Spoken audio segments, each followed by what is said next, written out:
Do do do bum bum bo be bo do dee do do dee do dee do do do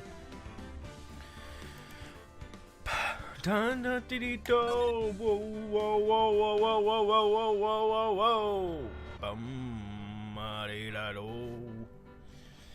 dee dee dee dee dee do.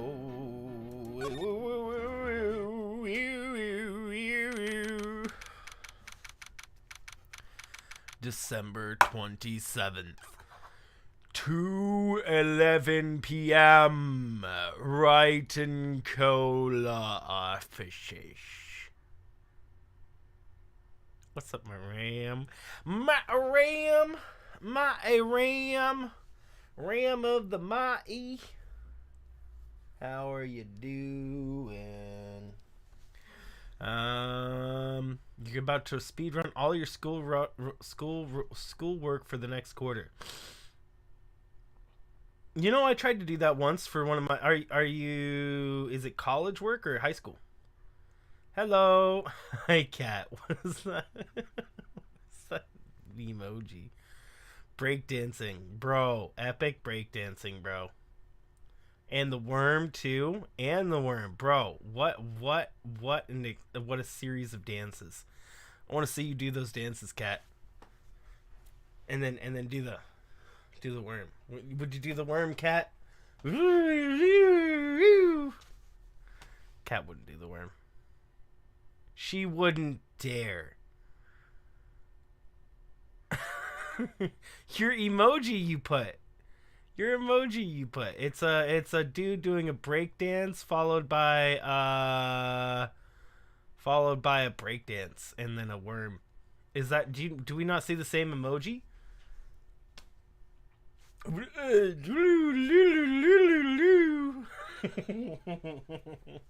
Take a breather before we start this.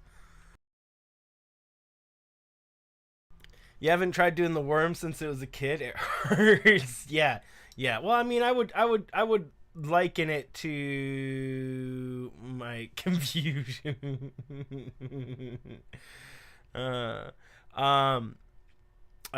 So I would liken probably the pain that you feel like by breakdancing and whatnot. It's like the same if you brush your hair. I don't know if you've gotten to this point, but I've had long hair for a long time. So it's to the point where I could just like yank on my hair. I can just sit here and yank on my hair and it doesn't hurt at all. But to other people like especially dudes who have never had long hair, they are such whiny babies. They're like, "Ow, my hair! Stop pulling my hair! It hurts so much." And just I'm at the point where I can just pull out single hairs and it just doesn't bother me even a little bit. I'm sure most women get that way because women have long hair and you just build up this resistance of pain to like pulling on your hair and whatnot. You coughed and deeply offended your cat sitting away. Oh my word, that poor cat. What's up, Nicola? Welcome. Okay, I'm gonna take a breather and then we're gonna start up the things. Welcome, guys.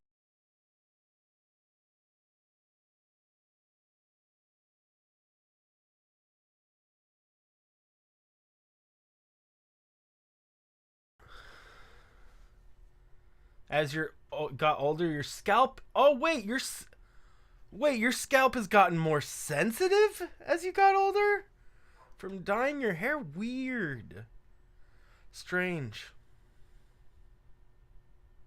All the strange. Anywho, it's weird. Sorry, your hair hurts. That's not good.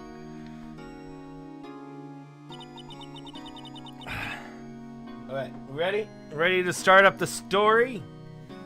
We are recap. Edgeworth died. No, he didn't die. Recap. What are we doing? We're trying to figure out the DL6 incident. We have the parrot who has not come into play yet. We have metal detector. I feel like we're not going to use the metal detector the rest of the game because it was something we got to choose to use. Maybe the dog was something we would never get to use, and then the metal detector is something we had to. Sorry your hair hurts. I'm sorry your hair hurts. Have I ever dyed my hair? Yes. Yes. I actually one time tried to donate my hair to a good cause, and they wouldn't take it because it had been dyed before. This hair right here was dyed. I have not cut my hair since high school. So this is just the length it's been. Never got it trimmed. I've dyed it a few times. I have pictures of myself with black hair. Every time you see me with black hair in any picture, that's this hair right here. That's the same hair that the black just eventually came out. The first color I dyed my hair was actually blonde when I was in middle school. Don't even get it trimmed. Nope. I never even got it trimmed. If I had gotten it trimmed, then it would be a lot longer than it is now. But nope, I just got split ends. I got split ends galore, bro. All of this is split ends. Everything is a split end. I mean, I don't mind my hair being this length. I actually like it being this length compared to longer. So, I'm okay with it. I should curl my hair for a stream.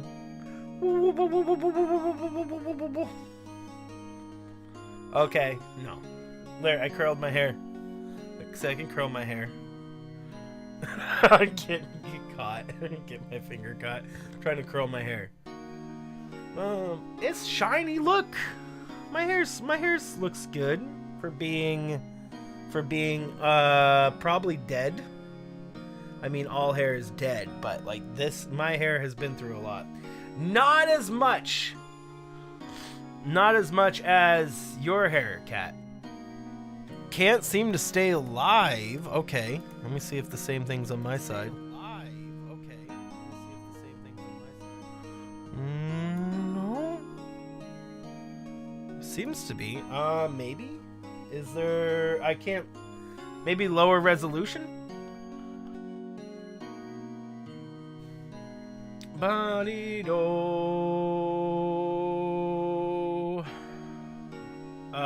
Is it the resolution? What resolution am I streaming in right now? What's up, Jarett? Body output video. I'm streaming in 720 30 frames per second, which I guess I don't have to be streaming in that low of quality. But I am. And you stay live like that? Hello! From 360p quality. Hello. How are you doing, Jarett? You excited for your Among Us game tonight, bro? Speaking of, guys, tonight we're doing Among Us for Jarett Parsons. It is his day. It is his day.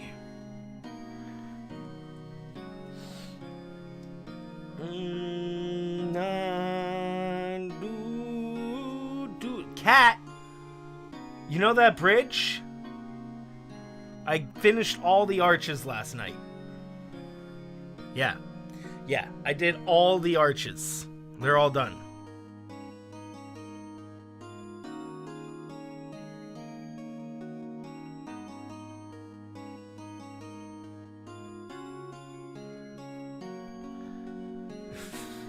It's alright. It's alright, Cat. It's alright. It's fine. It's not that big of a deal.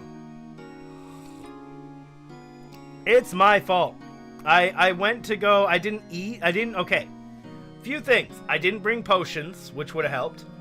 I didn't bring any sort of golden foods to heal with. And it was in a bamboo forest where I was aiming down at two enchanters flinging vexes at me and a vindicator coming up from behind me. So I was trying to run away. I was trying to run away and heal, and then yeah.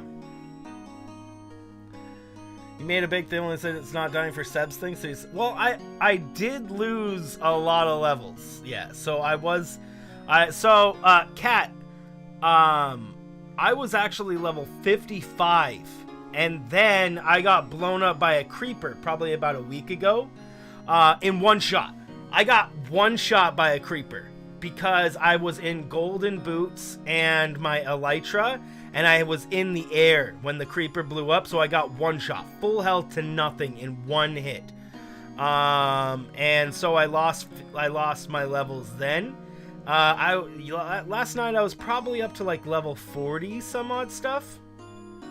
Yeah, I had died semi recently, so if I hadn't died to that creeper, I probably would have been like level 60 or 70, honestly. So you can feel less bad. I did die very recently to a creeper explosion, so you know. I didn't have as many levels. I only lost about 10 levels last night. I was like level 42, I think, and then I went down to like level 33. I mean, it's okay. I was trying to keep you and your villagers from dying. What is more important than my levels are villagers getting killed, because those things can be so annoying to replace if all of them die. If all the villagers die, man, is it annoying to replace them.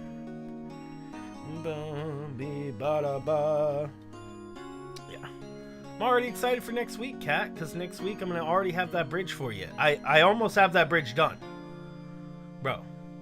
There's no buy button. Okay, so the solution you would have to go through to get rid of them, there might be a command that I just don't know about to just be like end raid or something like that. But the only way I could think of like using commands is to literally just kill off every pillager in the area.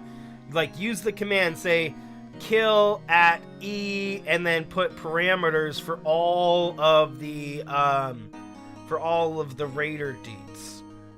For all of the raider dudes, you do kill at E, and then you have to have parentheses. You need the parentheses though, because if you do kill at E, that kills every entity.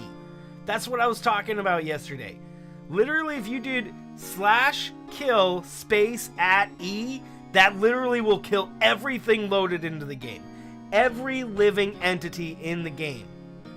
That'll kill every player. It'll kill every monster. It'll kill every animal.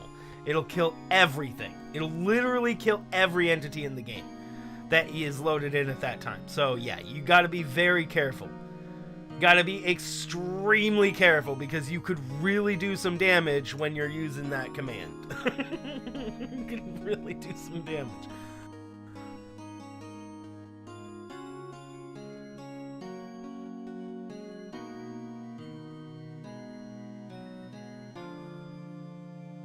Minecraft can give you so much power, it can ruin your game. You can definitely ruin the server with commands. So you got to be careful when using commands, because like, say for example, okay, here's an example. I made this teleporting system that when you got too close to it, it teleported you away from it, right? And it teleported you to a specific area. Well, the dumbass I am didn't think of a way to get to the thing to change it. So I couldn't actually get to the command block to change it, because I made it teleport me away no matter what. So I learned, so I couldn't even being that I couldn't get up to it. The command would teleport me away every time. So it took me a while to find a way to actually get up to it, just to break the command block, so I could undo my mistake. So say that you did like a repeating command block that just did kill a certain thing, kill all. You could, then everybody in the whole place would be stuck dying over and over and over infinitely. Never ends. So yeah, you gotta be careful. I mean, not that you mess with too much command stuff. That's a whole other beast. Like, you're learning so much about Minecraft. There's just like a building aspect, right? And then there's like redstone.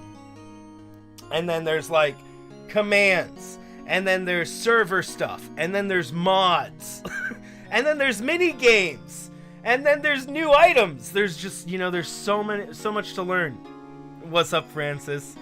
Rip server. Yeah, one time I did an oopsie and had to put my server back save because of a command block. I don't remember what I did. I just remember that I was forced to set my server back to before I made the command block.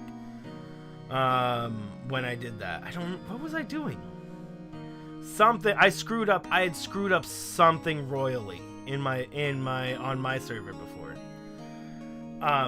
Dude, Kat, even working on your server kind of gets me excited to go work on my server again, because I learned a lot of things, and I'm doing things that I have not done before on your server.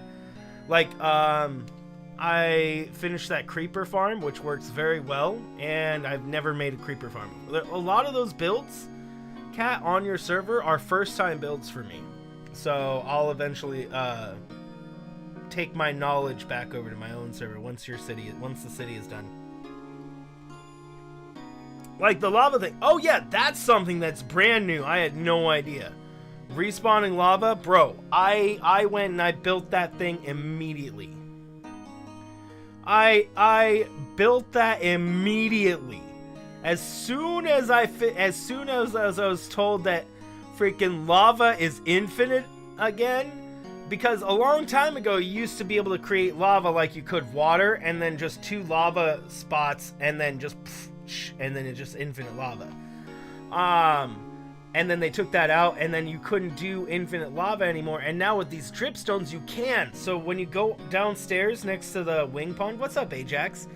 Next to the wing pond, there's cauldrons literally lining up along all the walls filled with lava now. So nice. I've already used them, and they're just so nice. Oh my word. And then underneath the lava farm, I put a dripstone farm, so that we can get extra dripstone. So it's just a cave with dripstone dripping, which I don't fully know the mechanics for. You knew about the dripstone before me? Well, I haven't dived into it. I don't know anything about that new stuff, like amethyst. I don't really know what we can do with amethyst blocks. I don't know what we can do with drip leaves. I'm not fully sure what we can do with moss blocks. Obviously I haven't used much dripstone. Yeah, all those new objects I've not really touched at all, because I've been stuck with all the other things. I mean, what I was trying to learn, what I'm recently learning about, is like comparators, how to use comparators and redstone machinery. So that freaking flower farm is the most complex redstone machine I have made, by far. I mean, in the sense that it was of movements and whatnot. Because, I mean, I made it, my very first redstone machine was kind of complex, but, you know, it could probably be better. I made it, my first redstone machine, very complex. It was to test the speed of horses.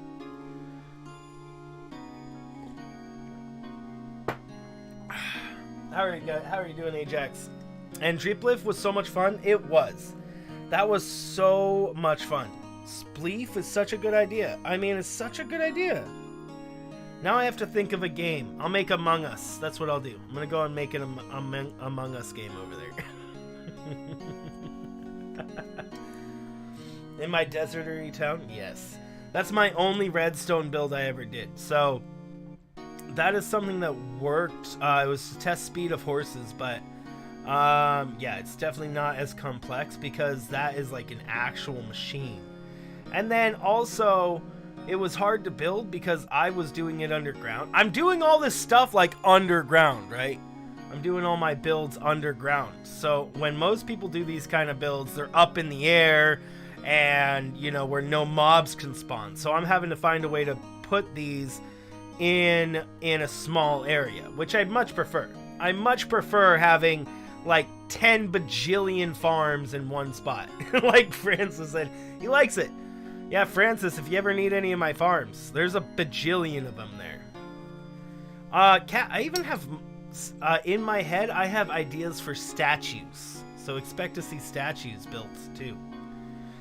I'm excited. I mean, I'm excited to build there, and I'm getting surprisingly close to just being done with the city part, and then just working on the area across the bridge. So it's just I got to build like probably about 20 or 30 buildings probably that are all relatively small Because, I mean, I need to make all the villager buildings. You know, I need to make the fishing enchantment dudes. I need to make, you know, the Frostwalker enchantment dude. And then there'll be a shoe store. And at the shoe store, there'll be the enchantment guys. And then down the road, there'll be, like, an armor store. And on the armor store, there'll be things like that. You need to show you? Yeah, Francis, you need to see what Kat built. It is gorgeous.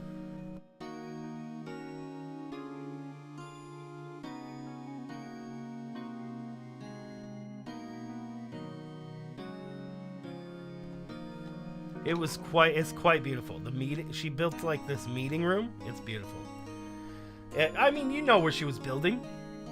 She was building up in the thingy with the thingy and the stuff and the thingamajig. It's bro. And then the things on it with the stuff and the other thing, bro, it was amazing. Okay, let me get to the game. Since we've just been sitting here chatting, the thingy of the thingy. I will get to the game. We'll start with the game. Ready for this, guys? Ready for game time? Gotta stretch for the game time.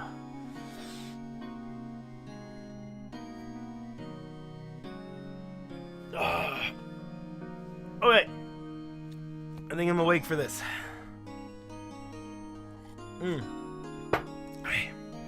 What was Mr. Edgeworth talking about?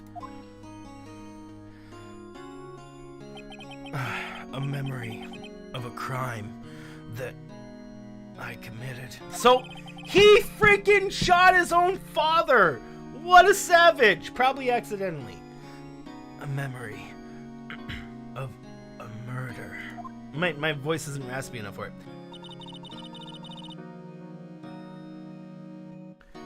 Do you really think Mr. Edgeworth killed... I don't believe it. Not Edgeworth. Some painful memory has been troubling him recently. But he'd never take someone's life. Never! Nick. Yo! How's everyone doing? What do you think of my performance today? I'm swooning in the aisles, right, Maya? Swooning? Me? Oh, yes! Yes, I do remember feeling faint. Right, so, tell me the truth. It was like love at first sight, right? Right, Nick? Huh? Me? Well, maybe my heart skipped a beat or two? What happened? Edgeworth went bang bang. We find out that Edgeworth did not do bang bang. But instead, Edgeworth on the boat, other guy turn towards him, go bang bang off the side of the boat. Some other dude shows up dead. We find out he was shot before. Saved him. Now we're going to find the dude who did the bang banging. That is where we're currently at. We're going to go find the guy who does the bang bangs. Bang, bang, bang, bang, bang, bang. He did bang bangs 3 times. I think you can do better than that. Come on! I saved Edgeworth in there, dude! Edgy! You guys should be bowing, you know, yeah? Bow for your hero! Larry, you really helped out in the trial today. You did? If you weren't there, Larry, I'm sure Miss Edgeworth have been found guilty. Yeah, actually, probably. But seriously, Nick, that boat shop caretaker is pretty suspicious. Oh my word. You don't say, Lars! But Edgy ain't off the hook yet. Way to spoil the mood, Larry. Hey, I'm just a guy sitting in the audience, you know, but from where I was sitting, Edgy seemed pretty, edgy. I mean, can you really know that he's telling truth that night? Nick?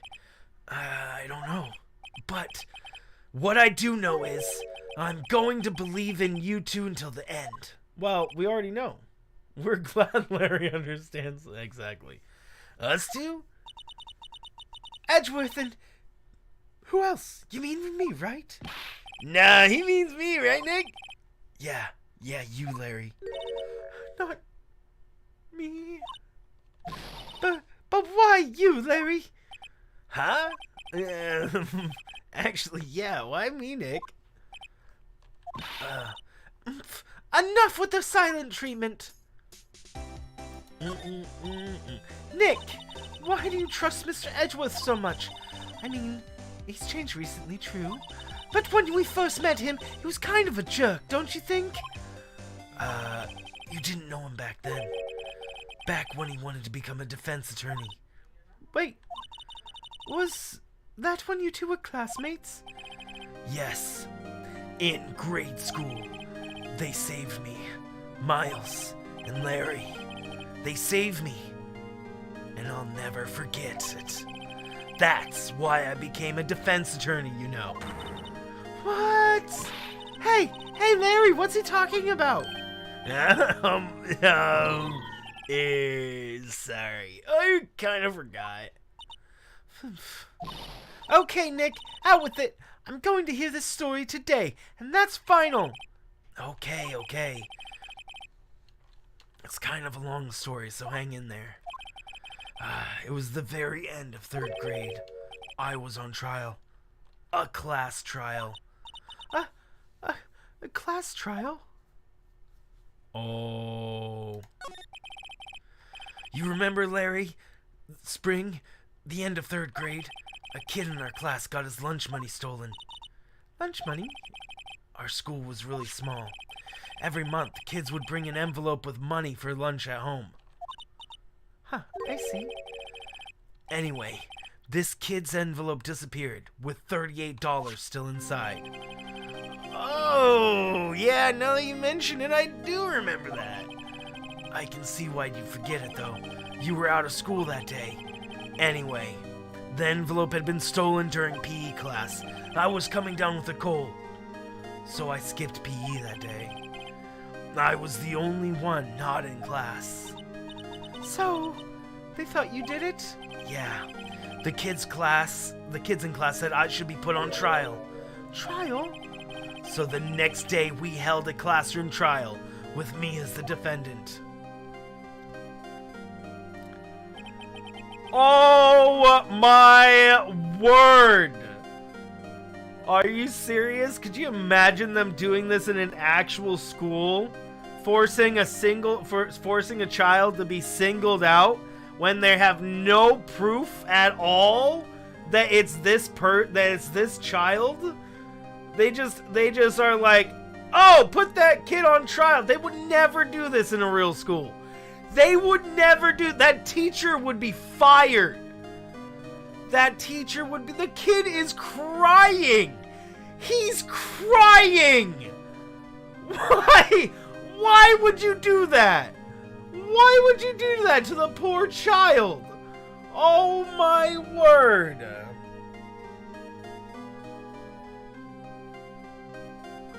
Oh my word, bro. I didn't do it. Guilty. He did it. It was you. Go true thief. Give the money back. You're such a meanie. Nobody play with him. Just admit it. You did it. You can't hide the truth. We're not gonna play with you anymore. Yeah, he shouldn't be around a real race. Or in the library. Give me my 50 cents I owed you. Oh my word. Would be like, what a great idea. Now, if you're in a lawyer, if you're doing something that is a mock trial, but not attacking a specific person for anything that they may or may not have done, that does happen in school. Like, I've been a part of mock trials, but we're like trying to defend why chocolate is good, you know? It's not, it's not, you stole something. It's just like, why the benefits of chocolate and why I prefer chocolate over something else, or Kat is like why she prefers chips over something, you know, that kind of stuff. It has nothing to do with, oh my word. Now, Phoenix, you know that you shouldn't steal people's money. It's not right. In the end, even the teacher thought I'd done it. Go over and apologize, Phoenix. Apologize? Give the $38 back, which he doesn't have. Who the hell was against chocolate? To prison! I don't know what's happening. I was so sad. I couldn't stop crying. Everyone was staring at me like I'd done it. I tried to apologize. I went to where the boy whose money had been stolen was sitting, and that's when it happened. You shouldn't have to apologize. The only thing that belongs in this trial is evidence. I have no idea who's talking. This must be Larry and what's his face, Edgeworth. Anything else has no place. You should all be ashamed, amateurs. Miles. It wasn't you who stole my money, was it? No. Then you shouldn't apologize. Everyone been shouting you did it, but no one has any proof. That's why, Your Honor, this boy is innocent. He's saying, Your Honor. But, Miles, it was your money that was stolen. Yeah! Bro! Sure, he's gonna be upset about his money stolen, yes. But do you just take the first person you think it could be and say, that's it, case solved, they're it. It's simple. They're it. They're the one. Why? Because I said so. Duh. I mean, look, everybody's saying it was them, so therefore it must be true because everybody's saying it. Nobody has any proof that anything is accurate. They're just all agreeing with each other. Sheep! Nobody can think for themselves. The most aggravating thing is when people don't think for themselves. When people just accept the status quo, accept what everybody tells them, and just accepts it, and doesn't even question it if it's wrong. You know, always verify everything. Verify everything, because they're sheep. They just get herded along. Just agree with all your peers, bro.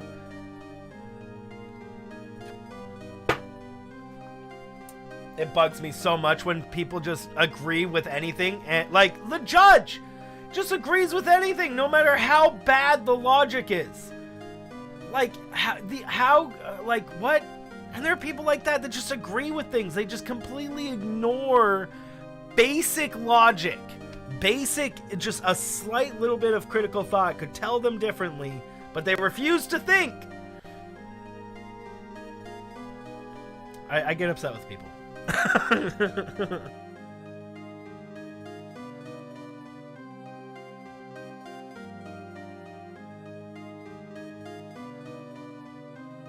I've said it once, I've said it a billion times, and I'll probably say it a billion more. People need to learn to think critically. It's important. It's important. What's up, Alex? This is Phoenix Wright? It is. Yeah, he did it. He's the one. You don't need proof. Make him say sorry. Why don't you all just shut up? Oh, Larry. This is how it always is. Everybody ganging up and picking on one person.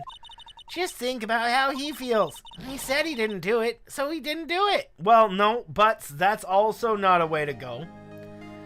That is also not the way to go. Just because somebody says they didn't do it doesn't mean they didn't do it. I'm strongly with Edgeworth here and saying that evidence. If you can prove he did it, he did it. And, like, without a doubt. What's up, Sonic? Hello. This is Call of Duty? Yes. Pew, pew, pew, pew, pew.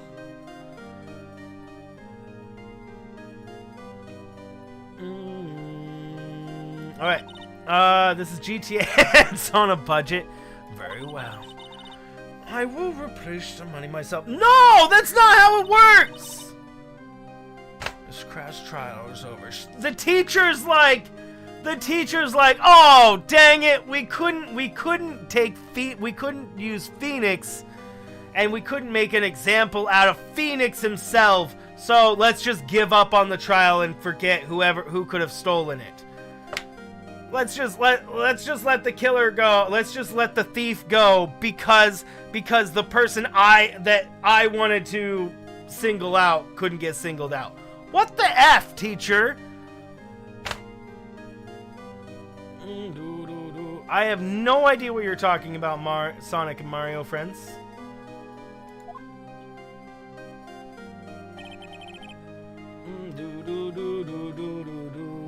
I'm assuming you're not being racist. I've never not heard about that, but I'm assuming that you mean like a band or something and you're not trying to be racist. If you are trying to be racist, I will ban you. But I'm assuming you're not, and you're literally talking about like a song or something.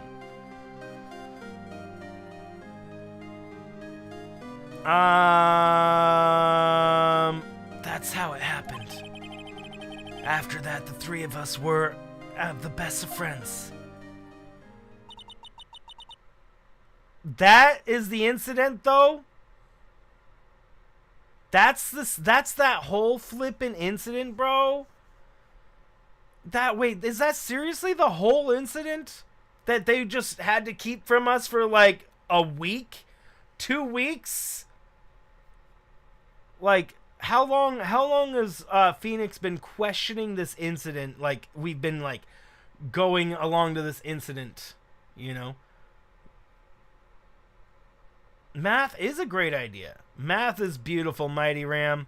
Math is not necessarily about the numbers, bro. It's about the problem-solving capabilities. You won't even math is one of those things that you won't even realize that you're using math in your everyday life because you're learning how to do problem solving. You're learning problem solving skills through math. It seems traumatic if you were in that position. Whole point to laugh, not believing him. Yeah, but I mean, it's just one day. Won't matter at all. Everything matters, Sonic. It does, bro. You might not think it matters right now. It will, bro. You want sleep?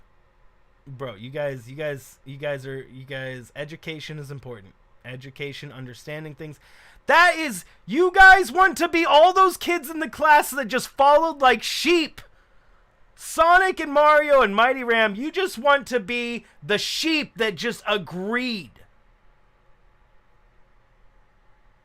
You just want to be the sheep that agree with everybody that says somebody else did it. You don't want to be the person that thinks about it yourself and solves the problem accurately. You want to just be the person and you just want to be the person that says, yeah, what he said. You don't want to be that.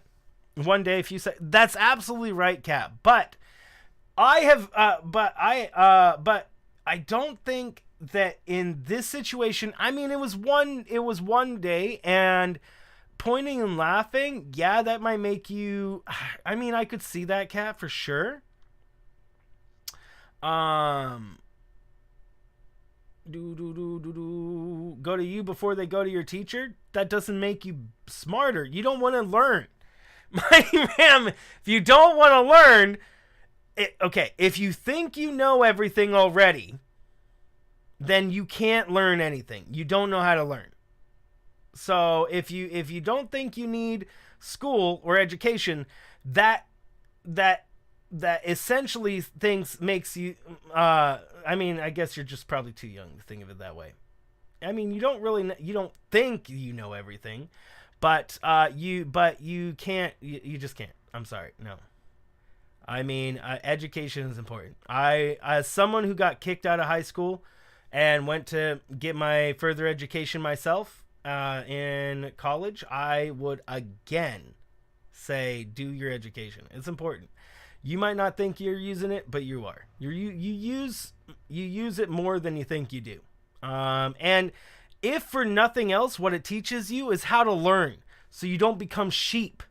So you don't become sheep, and you don't just agree with everybody else. You know, I get so aggravated I'm sure Francis does and Kat does too. You guys just get probably aggravated when, like in this game, when everybody just agrees with everybody but you, when you have all the most evidence on your side. It's aggravating. It's aggravating that just everybody just agrees with everybody else without any evidence. And that's real life. People will do that. People will believe a story more than they will believe in evidence.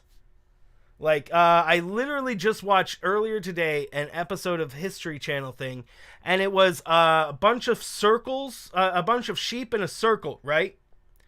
A bunch of sheep in a circle, and it was concentric circles. There was a big circle here, smaller circle, all of sheep, and it was really weird looking. And there's all this pictures and whatnot, and then what the dude was talking about, he thought it was freaky and whatnot, and then he talks to the farmer, and the farmer literally he puts the feed like that for the sheep to eat, right? That's literally how they eat. It's literally just putting out the food for the sheep to eat, and then he just puts it out in a circle like that. That's just how it works. But everybody, even people that were told that this is what happened, refused to believe it because they wanted to believe it was some sort of alien conspiracy. This is real life. That the farmer literally tells them that he fed them in that pattern. So he fed them in that pattern, and that's why they're like that. And people can hear that and go, I hear you. But what if it's aliens, bro? Like, what? Like,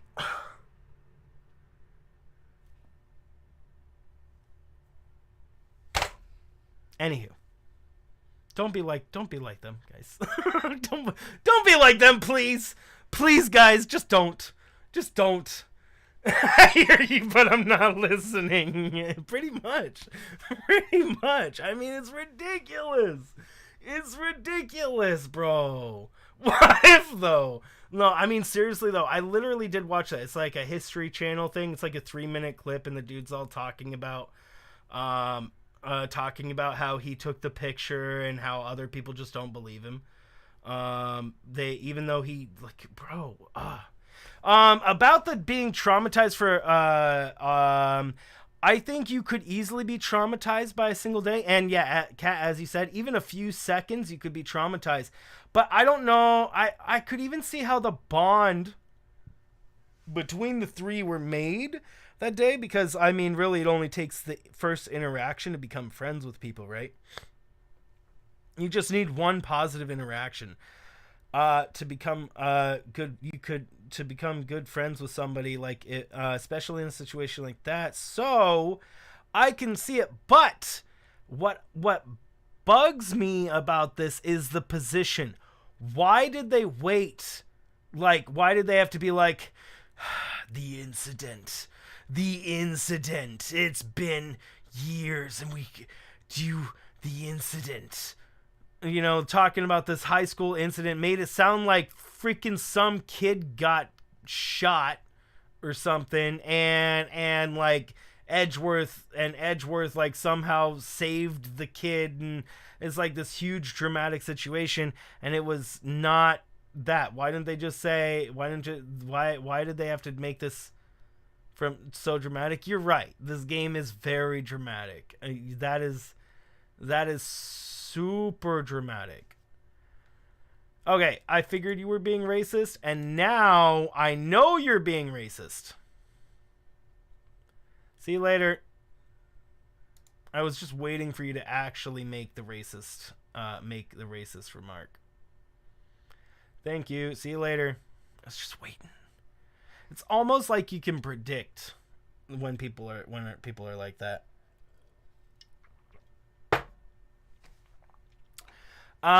I think you should be going to YouTube for Children, where you're not allowed to comment.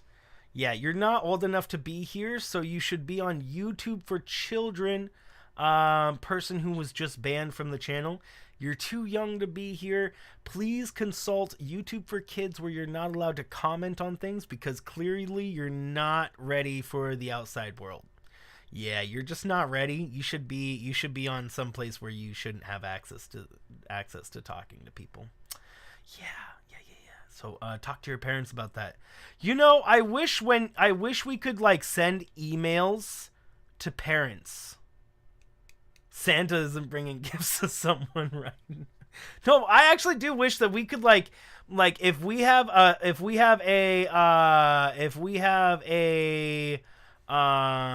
person that is under the age of 13 or something, we could actually like an email gets automatically sent to their parents. Automatically sent to their parents, explaining what they did, why they were banned, and their parents would then know what their children is doing on is doing online. You're not ready for the outside world, bro. He's not. Oh, man. No, they could do that. Like, start making it if it like, I don't know. I mean, you have to say you're over the age of 13 to even make an account. So, I mean, you couldn't make an account and then have, like, force the person to put in their parents' thing because, you know, that would have to be, like, I guess, under 18 sort of thing. Any case, yeah. Yep, children definitely not ready for the outside world yet. Okay, anywho, don't be sheep, guys. Don't be sheep. Don't just accept what people tell you at face value if you have reason to believe it's not true. If people are telling you the truth, and if if what they say is more accurate than the information that you have, then yeah, you have to. I mean, I always be willing to change your mind if information changes that is more accurate. You never be afraid to change your mind or say that you don't know about something.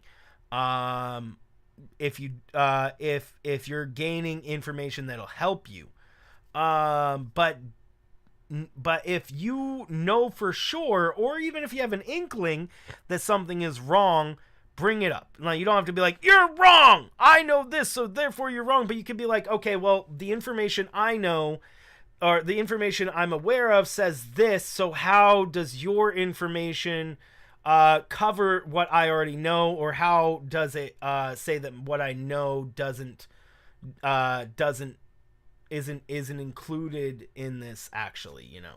So I just would love for people to think critically. That's really, I say it so much, guys. I would love it if I could help people of the world think critically, bro. I would love it. I would love it. I don't know how I can do that, but if everybody in the world thought critically, there would be no more problems. There would be no more wars. There would be no more hate. There would be no nothing. Because everybody would think about everybody. And they would all work together because it's just the smarter way to play. All countries would work together. And we know when we put our minds to something as a human race, we get things done, and we get it done quick. So, you know, and it's just so many people have to think about the wrong things because nobody knows how to get their information right. Therefore, everybody's starting off with different things. Everybody's starting off with different pieces of information guiding their decisions. They don't all have because they're not willing to look at the full picture all the time. Anyway, I could talk about that for years. I'm doing good, Pokemoner. How are you doing? And Mighty Ram, it doesn't matter if you don't think it. Well, I mean, literally everything, Pokemoner. That's tip of the iceberg. Tip of the iceberg right now. Tip of the iceberg. People have been not able to think critically for a long time. And it's not just one side, it's everybody. I have troubles thinking critically sometimes, you know? Because getting over our own personal biases is tough. Yeah. I mean, it's very tough. It's very tough to look at oneself and see that you're doing something wrong without getting upset with yourself. That's a whole other thing. that's probably the second hardest part of critical thinking, is to know when you're doing something wrong, but not get upset with yourself and hate yourself for it. I mean, you just understand that you can change it. Because a lot of people might understand that they're doing something wrong, and then just get sad and depressed and like that. But you have to, not only do you have to understand when you're doing something wrong, but be okay to change it. Just be okay to change it, and for the better. And we don't need to cry about it. If you get something wrong, it's not, we don't need to cry that we got things wrong. Just accept that we're wrong, accept the accurate information, and move on. I mean, people wonder why I can do so many things and I have knowledge on so many different fields. I mean, I only have a minuscule amount of knowledge compared to the knowledge out there, but even so, I have a lot of this information and stuff only because my whole life every time somebody gives me information that covers more angles than what my information does, I just accept it. I don't sit there and argue with them, and I don't try to find ways to prove that my way is better. I just agree that their way is better. Simple as that. Like Minecraft, for example. I could have, how many times do I can tell people how to do something in Minecraft or something, right? And it'll be really cool. And then, this happened a long time ago. I haven't even really told people how to do things in Minecraft for a long time because, every time I try to tell them, it's almost always universally met with, nah, I got my own way. Bro. My way is, I like my way. My way's fine. I don't need to do that. Nah, I'm okay with my own way. Is it less efficient? Yeah. Is it really, really, really, really, really less efficient? Yeah, but it's my way and I just prefer it. So something like that. I could have, dripstone, infinite lava. I didn't know that. I could have just been thinking to myself, no. I have access to hundreds of things of lava. I can just use the lava of the ground. What's the point in building a whole room dedicated to duping lava? What's the point in that, But instead of thinking like that, I just built the room and I'm more than happy to use it. I mean, what's the point in making myself go through the pain just because I already had a different method set up, Sure, I had a different method set up already, but that doesn't mean it was going to be more efficient or smarter because I saved so much time by just accepting that I don't know everything. Man. I just accept that I just don't know everything, and that's so important. When you can accept that you don't know everything, you can learn to learn. I'm sorry. I'm ranting. I'm ranting because this stuff bugs me all the time. Because I talk to people all the time, and it is so hard to get people that need to understand this the most are the ones that refuse to understand it at all. So it gets so frustrating because the people that really need to understand it are the ones who will never listen to me, right? You guys, I all understand it, and you're gonna absorb it. Maybe you'll even start noticing some of your own biases. I mean, I tell you guys when I'm biased all the time. If I notice that I'm biased about something, I'll literally say it. I'll say well, I think this, but I'm likely biased because of that. That's me recognizing that I'm biased in some way and then trying to not let that bias actually affect my final decision.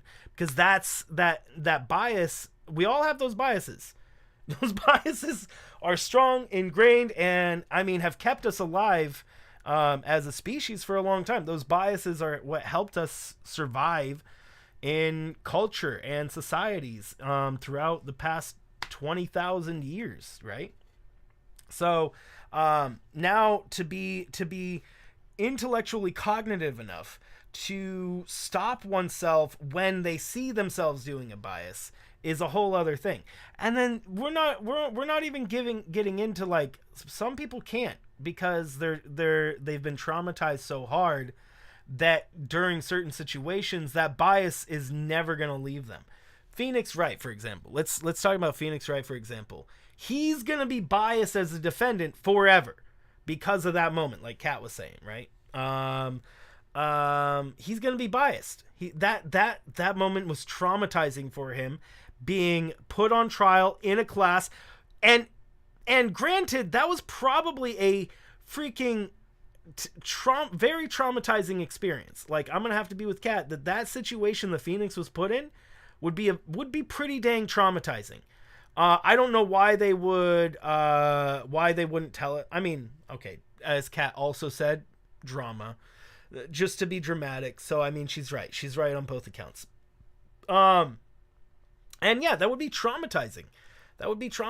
And that situation will forever bias Phoenix in certain situations to think a certain way, because he had that traumatizing experience. He could recognize when he's biased. I'm sure he could still recognize that he's biased in those situations and try to get around it, but the emotions his emotions will probably take over more often than not. And we see that often with a lot of people who have traumatizing experiences, and then, you know, if they get put in even close to the same experience, they start shaking and freaking out and stuff, so they can't even think properly because they're too freaked out just by a bias by that, you know. I'm in a position in my life, where I have never had a traumatizing experience like that. My whole life I've never had. I almost died when I was a kid, but it didn't like super affect me. I've had a few traumatizing experiences, but none of them have left a lasting impression on me, right? Message retracted. Why you message retract? I read your guys' messages. Yeah, so that's a whole other thing. So I think that's just why I think critically a lot, and why I feel like that's a huge reason why I personally don't think I can avoid a lot of biases, or at least understand when I have biases, is because I don't have any of those experiences, you know?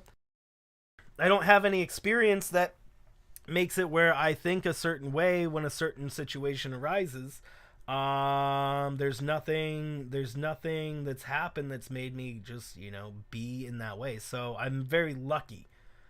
I'm very, very lucky to be in the position that I've been in my whole life. So, and most people do not have that. With the 20-year-old, you removed your message. So how would I know what you're saying? Anywho, guys, I'm getting so freaking off track. I'm so sorry, guys. I'm so sorry.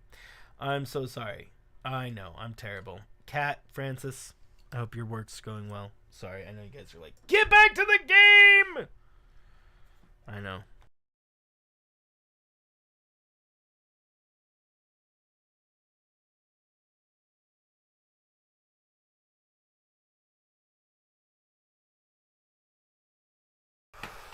Yes, thank you for joining my TED Talk. All right. Oh, I had no idea. You were listening. You're bad. Oh no, you're good. No, you guys are good. I should just do a podcast. I really should just do a podcast, honestly.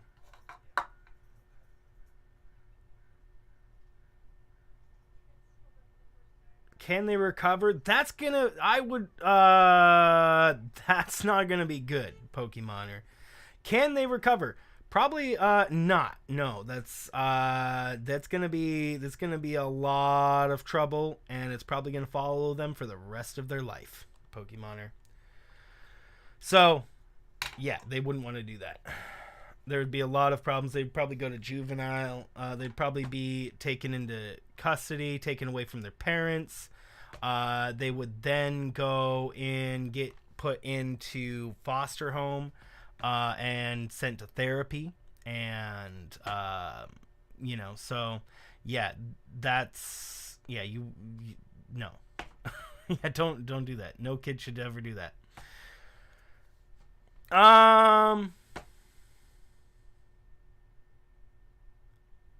Are you saying mentally? I can't say that. I can't say that. I am not a psychologist. I don't know enough about psychology and to say that. I just know that through that biases can be ingrained in us for sure. We can get biases ingrained in us for one reason or another, and the more traumatic the experience, the more heavily ingrained that bias is going to be. And more heavily ingrained in our brains that it's going to be. Yeah, I had no idea either. Man, I mean, I forgot. That's when I learned what it meant to be alone. Totally alone, without a friend in the world. What are you talking about? They saved you. Pokemoner, please stop retracting your messages. Thank you, thank you, thank you. Again, remember, Pokemoner, I said last time that I do consider retracted messages spam. So, please do not retract messages over and over and over again. Thank you, thank you. Bye, breather. I'm actually, like, out of breathers, bro. How are you doing, Twisted? About to go play some more Elden Ring? I am out of breathers. I need to go buy more. Decided to hop on later tonight. Did I get it yet? Mail hasn't come in today. It's so excited me to play Elden Ring. He's like, did you get it? Did you get it? Did you get it? Did you get it? And the skin on your nose is bumpy. Mighty Ram, I'm not a doctor. If you got a... I would suggest talking to a doctor first. Maybe don't Google it. Because, I mean, if you... Googling your symptoms will always make you think you're gonna die. Yeah, so don't Google your symptoms. Googling your symptoms will always make you think you're dying. So, yeah, no.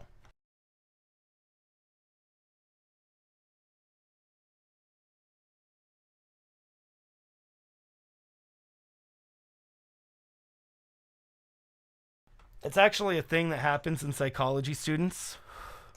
Dang it, I'm getting off track again. Okay, let me just... I just want to keep talking. Okay, really quick before I go back to the game. Something that happens in psychology students and medical students is when they're learning about diseases and symptoms and things like that, they have this thing where they think they have everything. I mean, same goes with everybody. Because we all have signs of a bunch of things, but they're also signs of nothing. So people will be reading these diagnoses in medical books and with psychology books, and then they'll think, because they're reading about this information and they have a symptom that they read, they then think they have everything that is in the book. when it's obviously not true. You work as a counselor for young people and it gets painful sometimes. Oh man. Well, you're trying to do your best for them, Ajax. I hope that you're able to help them. Being a counselor can be tough. He didn't have a lack of friends, guys. That's a lie. He had two. I thought the whole point, he said he was alone, but Larry and Edgeworth both stepped in, bro. Both of them. Literally both of them stepped in. You did a good thing, Larry. Yeah, well, I was just lucky that I took the day off from school. If I'd been there, they would have thought I'd done it. So, I took it kind of personally, see? When something smells, it's usually the butts. Sorry guys. Everybody that's here for the game, I'm sorry.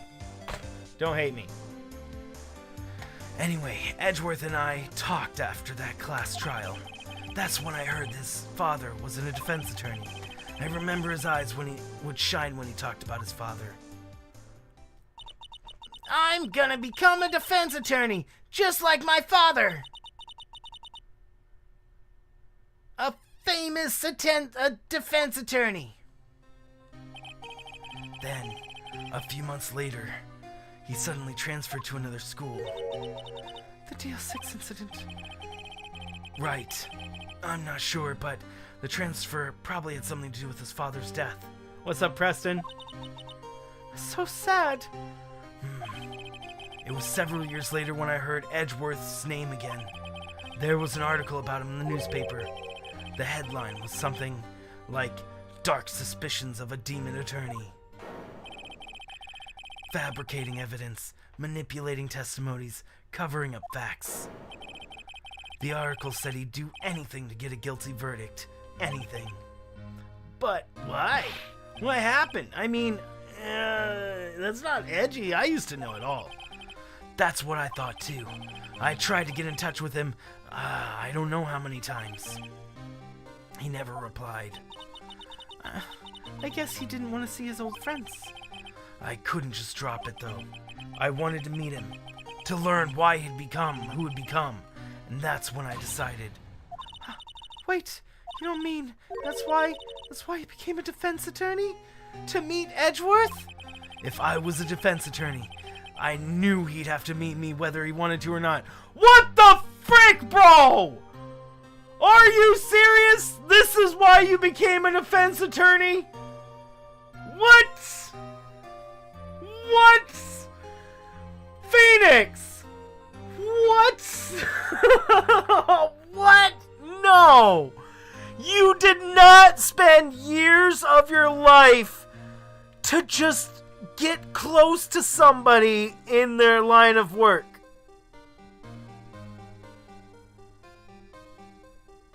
No! No, he didn't! He didn't! He didn't! How long does it take to become a lawyer? And he's just all like, this is why. This is why I've done it. I've did it so I could be the defense to his offense. Oh my word, bro. That is not a good reason. If he was a defense attorney in court, Edgeworth believed in me, and I believed in him. A psychopath. I know, right? Hey, Owl, how are you doing? You saying something? Reminded me my bot's not on. Like 9 years to get us some. I know, right? That's insane. How are you doing, Owlero? That's an entire child. Clearly, he's in pain, and no one's on his side. I'm the only one who knows the real Edgeworth. I'm the only one who can help him. So really, guys, I think the main... I really honestly am beginning to think that the main character in this story is not Phoenix Wright, but it's Edgeworth. I think Edgeworth is the main character, and we're playing the sidekick right now. Whoa, Nick! So you helped me out for free? Yeah. I helped you because I believed in you. Except, I don't remember saying I'd do it for free. Aw, Nick! Nick! We have to save Mr. Edgeworth. If it's the last thing we do, okay? Right. It very well may be. First, there's that rental boat shop caretaker. We need to find out who or what he is. Boom, boom, boom, boom, boo. What a lovely sound. What a lovely sound. You're at work, can't stay long? No worries. I hope you're having a good day at work, Owlero. That's such a good sound, bro. Do, do, do, do. So, it's so peaceful. We need to find out who or what he is. You're in the middle of a test and your computer just died. Oh no, hopefully you can get back to it. You said it's online, so you should be able to still get it. I'd settle for who. I guess I can clean out some of this evidence I no longer need. Okay, let's go.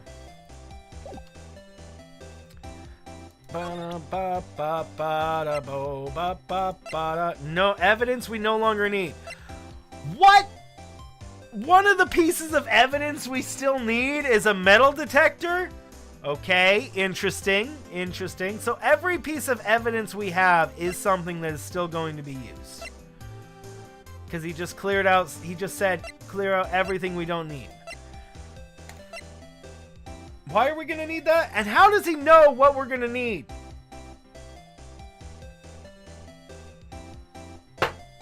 How?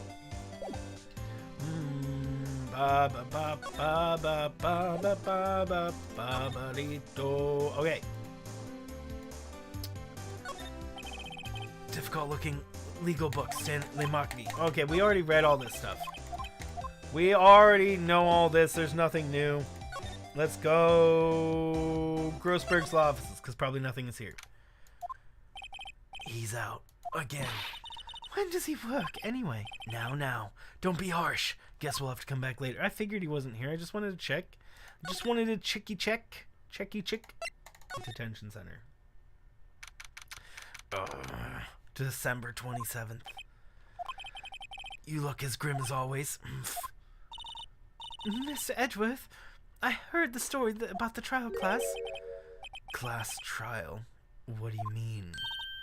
You don't remember? No, I don't. Your lunch money was stolen, wasn't it? In 3rd grade. Lunch money? Oh, right. Yes, I seem to remember something like that. Nick, I think you're the only one who really remembers. Well, duh.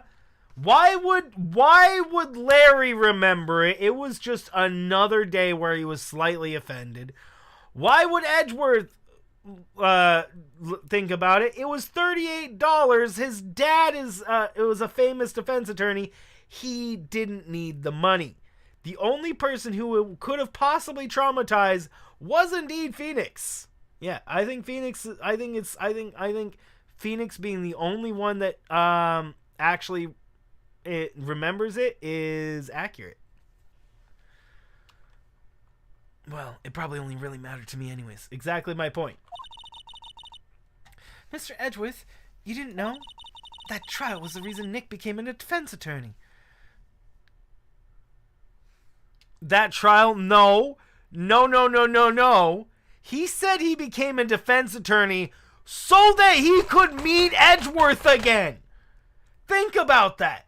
He became a defense attorney, spent years of his life learning so that he could meet Edgeworth again. It's mind-boggling. It's mind-boggling to me why you would do that. Why would you do that? You have no interest in it. You do it just because you want to meet somebody. That is some severe determination. That's like this guy. This guy wanted to be a pro guard his whole life, and look at him go. He's still a pro. Ridiculous. Gee, thanks. That said, it does sound like a kind of thing you do.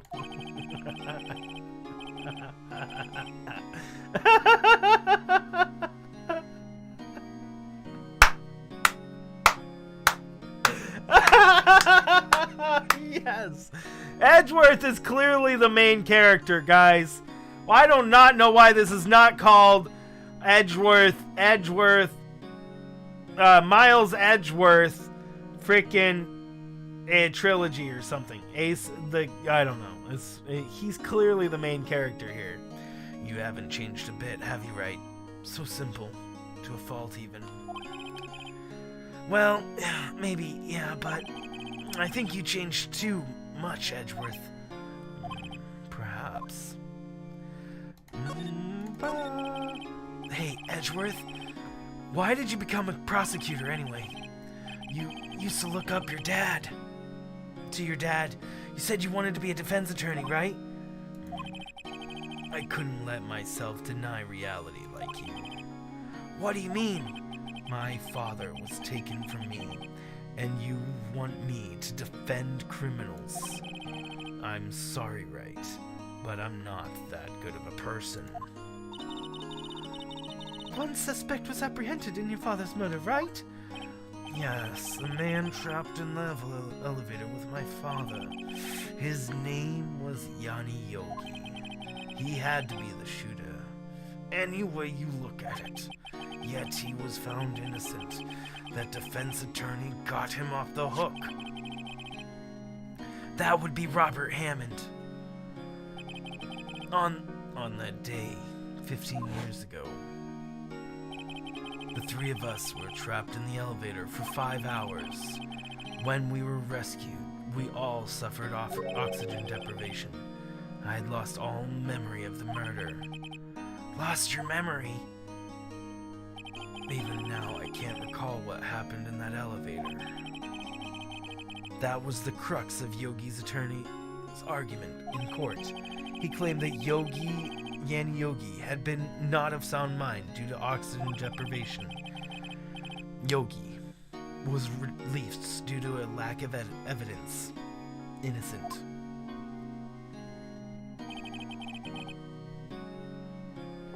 That's when I changed my mind. I started to hate defense attorneys. What's your relationship with Von Karma? He's my teacher. A man who deserves respect. I learned everything I know from him. My courtroom techniques from him. So, he's like my sister was to you, Nick? He is a perfectionist in all things. In court, in his personal life, he is obsessed with doing everything perfectly. That man has yet to do one damn thing perfectly. I am so upset because that Von Karma son of a gun has not done anything perfectly. He is the worst lawyer I have ever had the displeasure of lawyering against.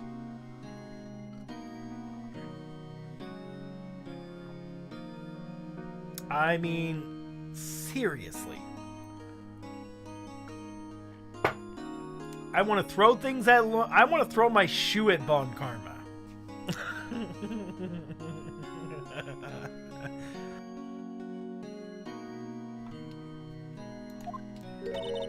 Perfectly, huh? That's what I'm saying. In all the cases he had taken on, none were left unsolved. No, that's not the case. I am sure pretty much all of them were left unsolved because he rigged the cases so he would win. Just because he rigged the cases to win doesn't mean that they were solved. It means that the cases were closed. That's how you should word that. The cases were closed, but not solved. Have a good time. Sleep all the well, Foxy. Get all the sleep. Thanks so much for joining us. And not one suspect was ever declared innocent. Ever. Yeah, because he rigged it. He rigged it, and then he had the judge on his side every time. He's just like, no, judge, shut up. Do it what I say. The judge was like, yup, okay. Court is over. But that's... I know it's possible some of the suspects were indeed innocent. All of them were! Based on what we know on Von Karma, I could bet that literally every single person that, he's been wrong every time. And it just didn't matter to him that he was wrong. However, it is impossible for us to accurately determine that in every case. Of course it is! All Von Karma does in his job is to find the suspect guilty. Perfectly. In any case, it's nigh well impossible to find a weakness in him. Should a weakness appear, he would do everything in his power to make it go away. Edgeworth? If what you're saying is true, you're headed for that guilty sentence tomorrow. He's right. Now's no time to praise the enemy, Mr. Edgeworth. It's a strange situation which I find myself, I'll admit. No kidding. Boom, boom, bee, bee, dee, do.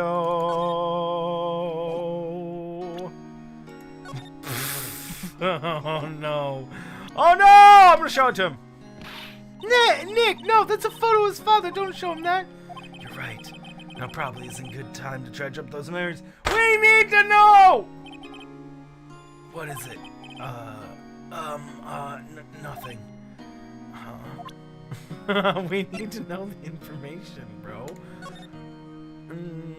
Da da da do do do do do do do do do do do do.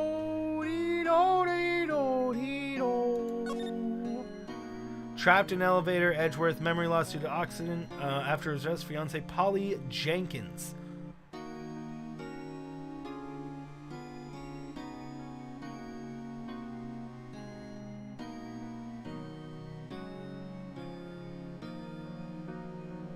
Polly! Polly! The name of the bird! That can't be a coincidence. That can't be a coincidence, bro.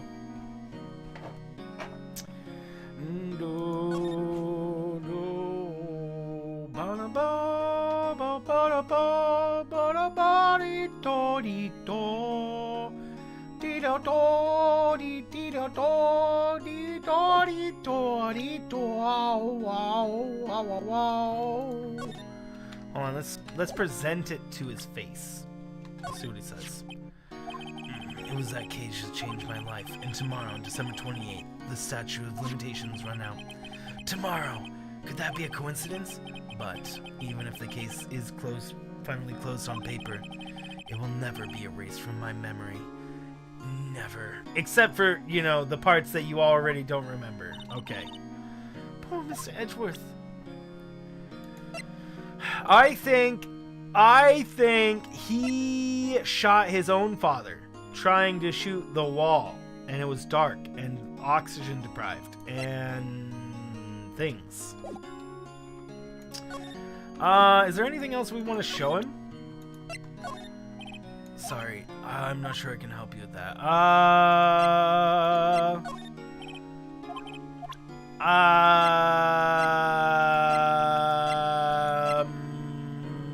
Can we show you anything else? Yeah, nothing else.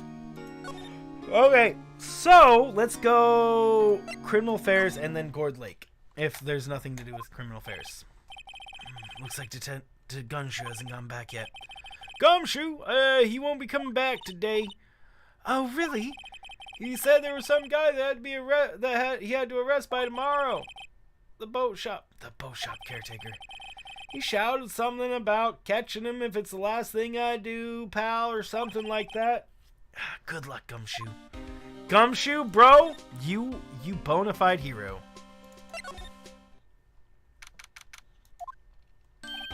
Hey, pal, long time no see. Oh, Detective Gumshoe. Close one today, eh? I got so worked up I snapped my tie in half. Sorry about that. No problem, pal. Thanks to you, now we know who really did it.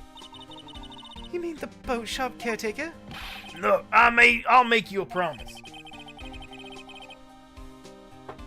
I'll have that scoundrel in my custody by trial time tomorrow.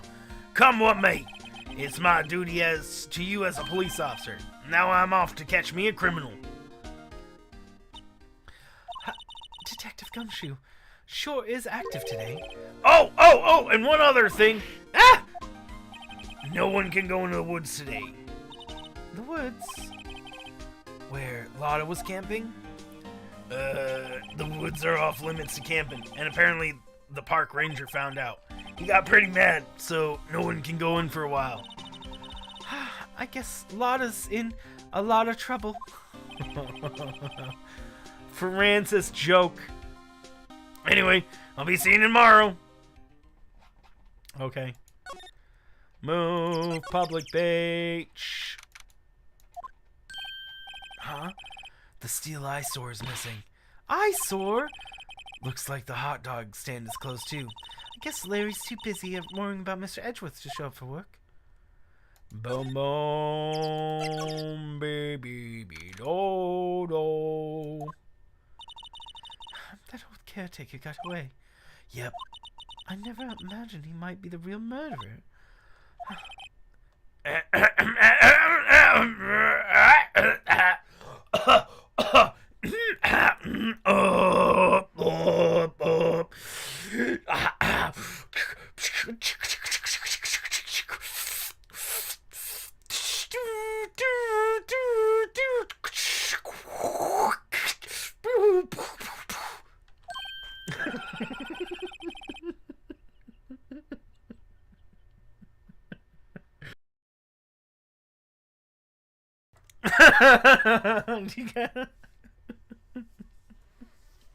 You guys think that's a little over the top?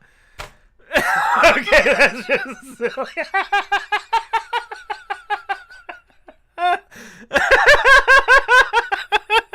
Did you like that? Oh my word, what's so funny, guys, is that while I was doing that, I was thinking about while I was doing that, guys, I was gonna do that throat. That throat is very clear now. I was actually gonna do something like this.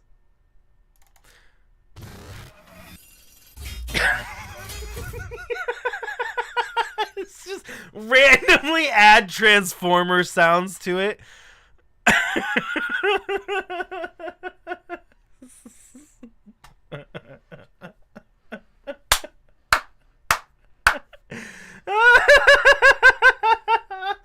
Oh man.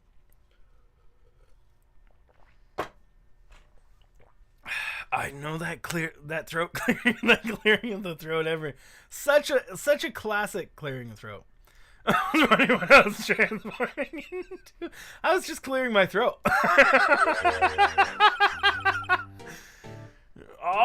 Hello. What might you be doing, huh? Going out for a walk, the days of my youth are like the scent of a fresh lemon, you see. Mr. Grossberg, now's not the time for idle reminiscing. Good laugh, I'm glad. My Mr. Edgeworth trials ends tomorrow. That is true, yes. But from what I saw of today's trial, Edgeworth should be fine, right? Well, I'm not so sure about that. What do you mean by that? Well, I'm not sure. If you find out anything, come by me at my office. I may be able to offer you some assistance. What the F are you doing at boat rentals, sir? Thanks. Bye. Why was he out here? That's what I'm wondering, Maya. What do you think Mr. Grossberg was doing out here anyways? Who knows? That's just got... Bro, that doesn't strike you as a little odd that Mr. Grossberg, who has no connection to this case whatsoever, is at the scene of the murder? On a day when people are searching for the caretaker. I'm suspicioning. Let's go in the shack. December 27th, caretaker shack. Nobody saw him.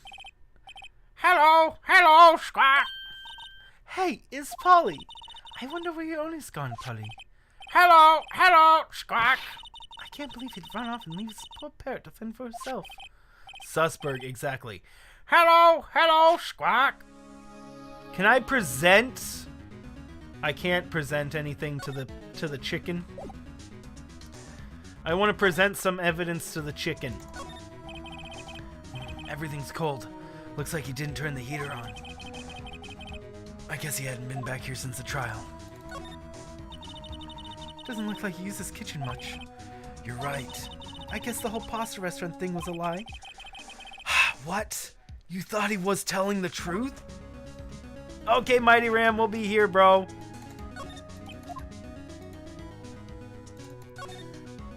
Say, Nick, don't people usually put pictures of fish up on the wall to boast about them? Yeah, I guess so. You mean the pictures of fish they caught, right? Right, but don't all the fish on the wall here look really puny to you? Well, you know what they say. You should have seen the one that got away. Except the one that got away from us was the caretaker, and we did see him. Why do I feel like we're having two different conversations here?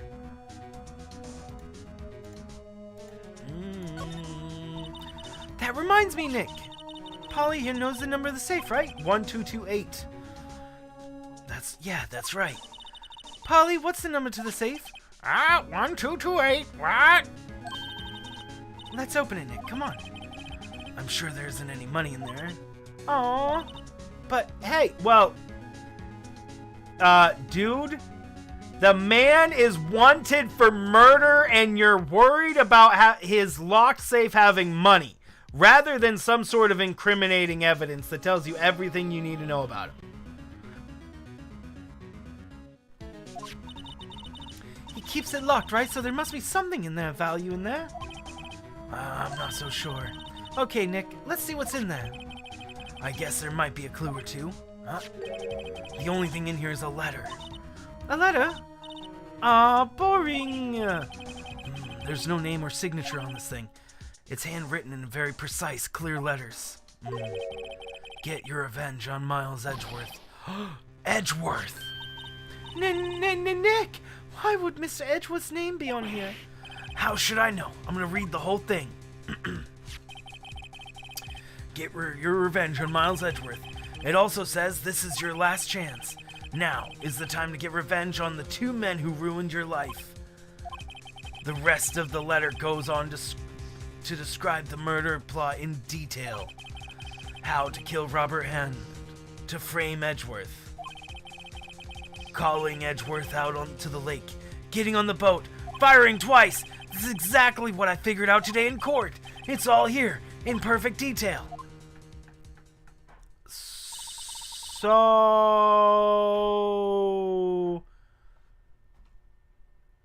the caretaker is the other dude? Wait, what? What if Edgeworth and Robert Hammond ruined their life? Does that mean that the person was the security guard dude that was in there with them, maybe? What do you think it means, Nick? I don't know, but it looks like these instructions are for that caretaker.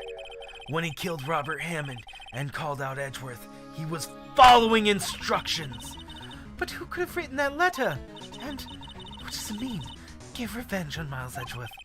Look, I don't know, okay? But one thing's for certain.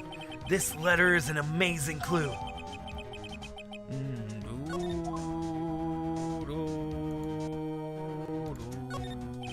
There's nothing left in the safe. I wonder why the caretaker didn't take the letter with him. He left in a hurry, right?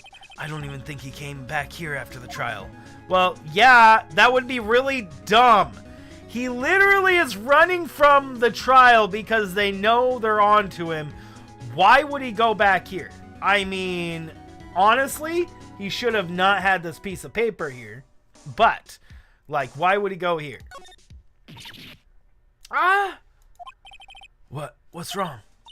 Oh, never mind. What? Tell me.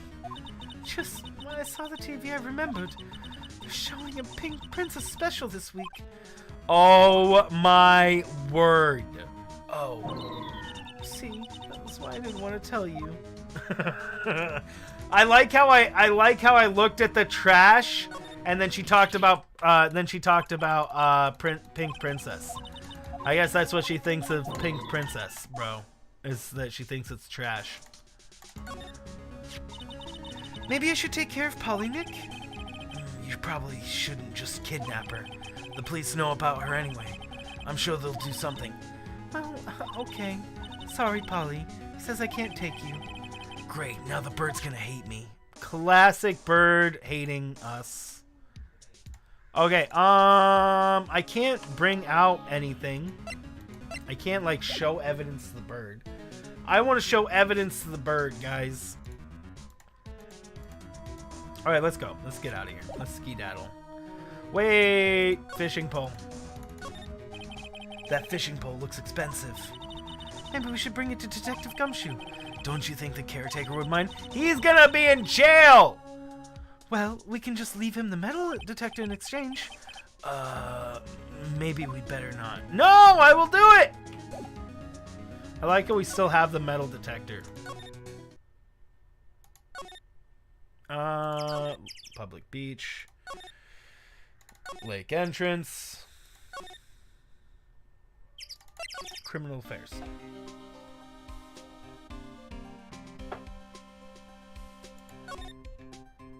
Wright and Cole offices. 1 day left, Nick. Yeah, I know. Well, no time to waste. Let's get going. What do you think we should do now, Maya? You would know best, Nick. Just do what you do. That should work. Well, any good ideas? This is all tied to the DL6 incident. Better find out as much as we can about that murder before tomorrow. Something that happened back then has a hold on edge, and it won't let go.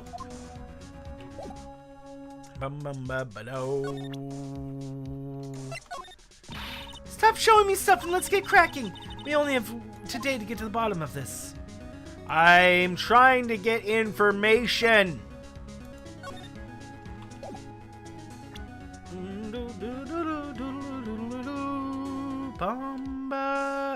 I think we're probably good on this stuff. I can't. There's like no other information I can do.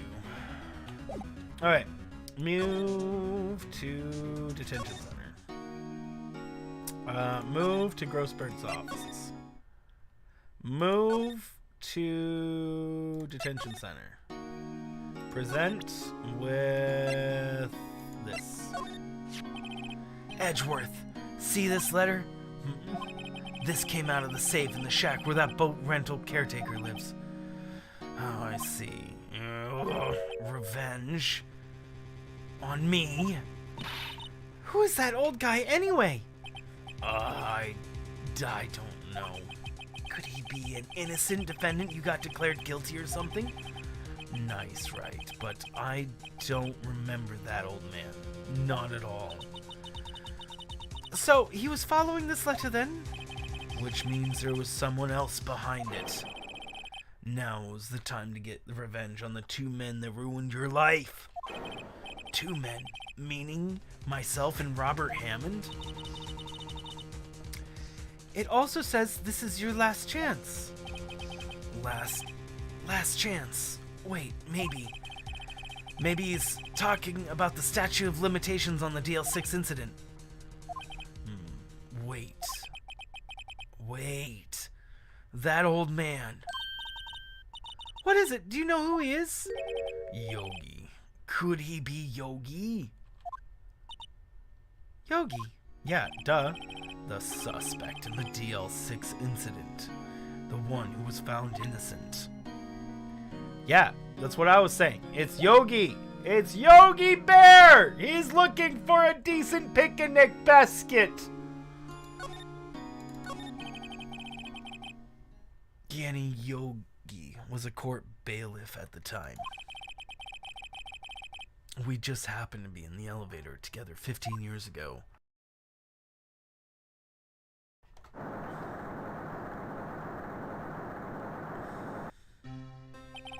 The quake was incredibly strong. Before I knew it, everything was dark. We were there for so long. It felt like forever. The air thinned, and the darkness closed in on us in that little box. We became unsettled. Help! Help! I can't breathe. Quiet. I said quiet. You're not making this any easier. I want to get out. Help! Get us out. Don't shout. You'll just use up more oxygen. Brandy. Hey, boo-boo. That's all I remember. When I came to, I was in a hospital bed, staring up at the ceiling.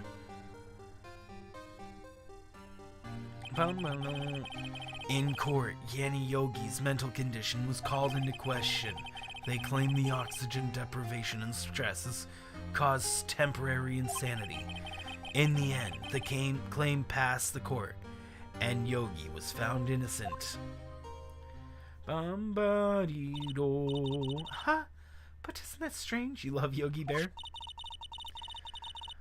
This letter tells him to get revenge on Edgeworth. Yeah, so I don't get... I mean, I get why the chance it's Yogi. It's the only person that makes any sense, obviously, because it's the only person we have plot information for.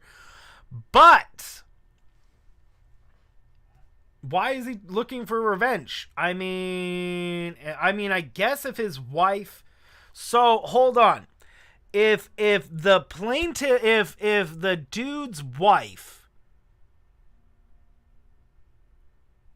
that committed suicide, it wasn't Edgeworth's mom. It was the other dude's wife. Why? Wait, what? Polly, the Polly lady? Hold on, let me look at the court record really quick again. No, not that one. This one. Oopsie. I hit R.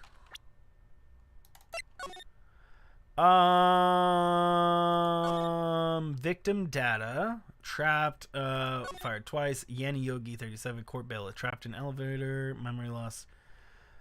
After his arrest, fiance. Okay, yeah, so this is why his life was ruined. Because his wife is, yeah, okay, that makes sense. Okay, so I was for some reason thinking Polly was Edgeworth's father's wife, but no, it was. Why though? Why did the bailiffs? Why was she so dramatic? I am now just thinking, what? He was found innocent, and she offed herself before he was found innocent? What? What? What? What? He gets arrested, and then that's the first thing she thinks of? Really? Oh my word, can you be a little less dramatic, please? Oh my word. Hey, thank you so much for that subscription. Welcome to the community. To the community. Xavier. Okay. Man, bro, that's almost aggravating. I can't believe that's the first thing that... Oh, man. Why would he want to take a revenge on you? Well, we already know that. Right. Yeah.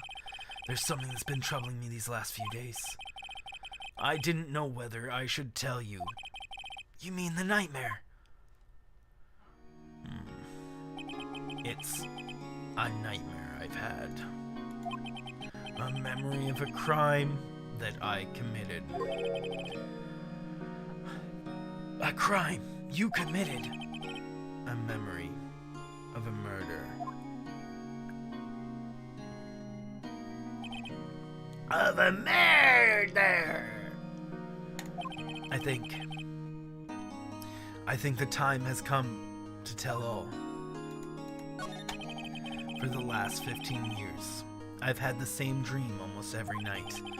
I wake up in a fearful sweat every time. What kind of dream? It's a dream about my father's killing in the dark. Help! I can't breathe. Quiet. I said quiet. You're not making this any easier. I want to get out. Help! Get us out! Don't shout. You'll just use up more oxygen. I can't breathe. You're using up my air. What? Stop breathing my air. I'll stop you. What? What are you? Stop breathing my air! No, Father! He's attacking Father! Then I see the pistol laying at my feet. I don't know if that was evidence from that day in court with the bailiffs. In a daze, I picked up the pistol. Get away! Get away from my father! Bang!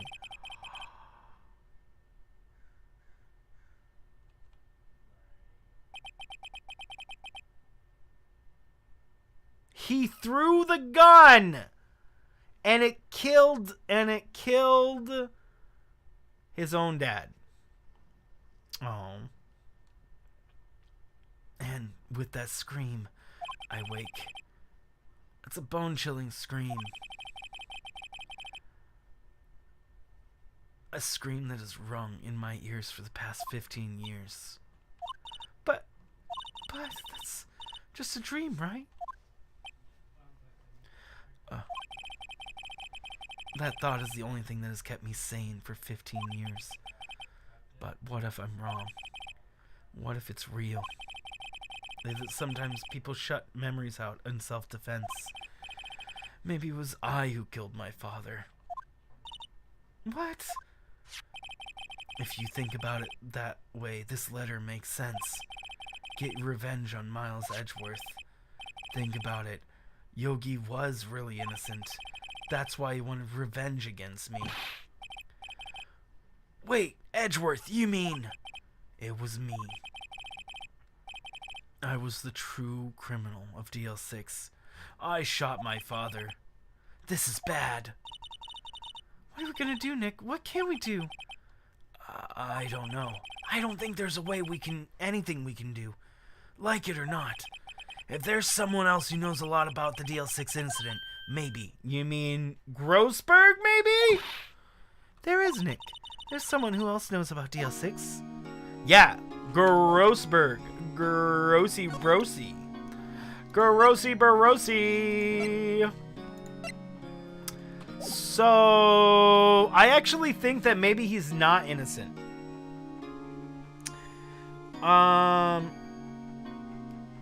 Yeah, I don't know. Maybe it was a dream, because how they're wording it here makes me think that it's actually going to be that.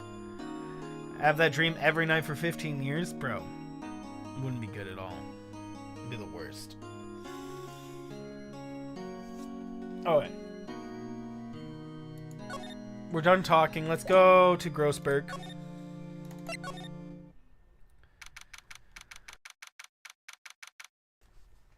Grossberg Lofts. Mr. Grossberg. Hello there. What's wrong? You look troubled. No kidding.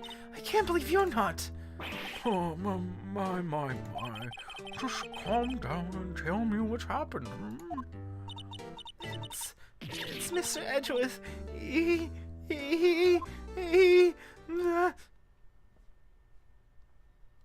I see. So Edgeworth dreamt he shot his own father?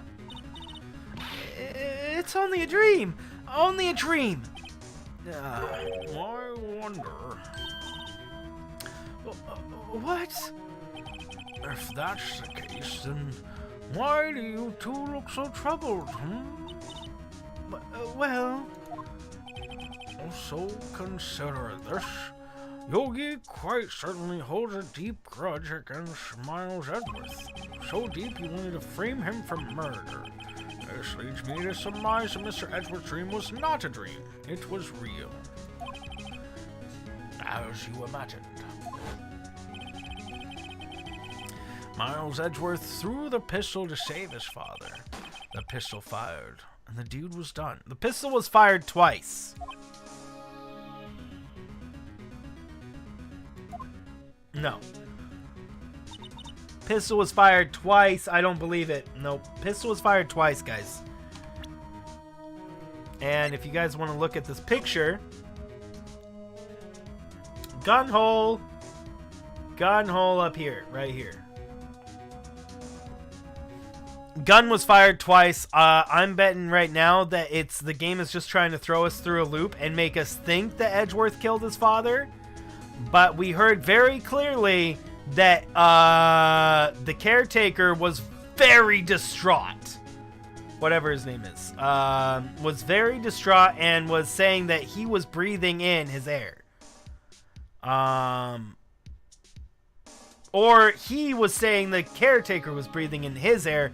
One way or the other, they were having a confrontation, right? So...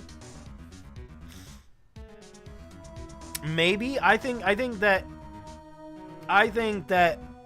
this is the gunshot from the throwing the gun, and then he picked up the gun off the ground and shot him. Maybe.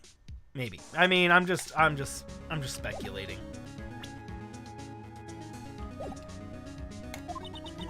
I don't believe it.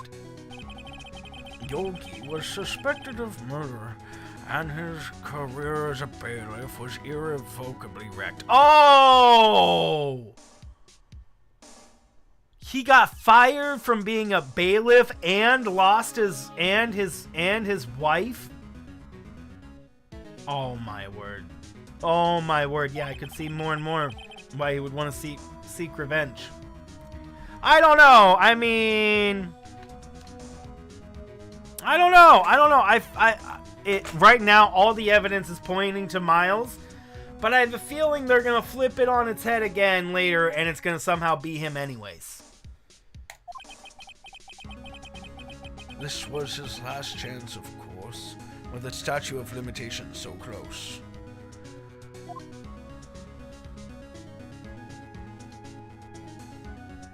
To get it blamed on Miles.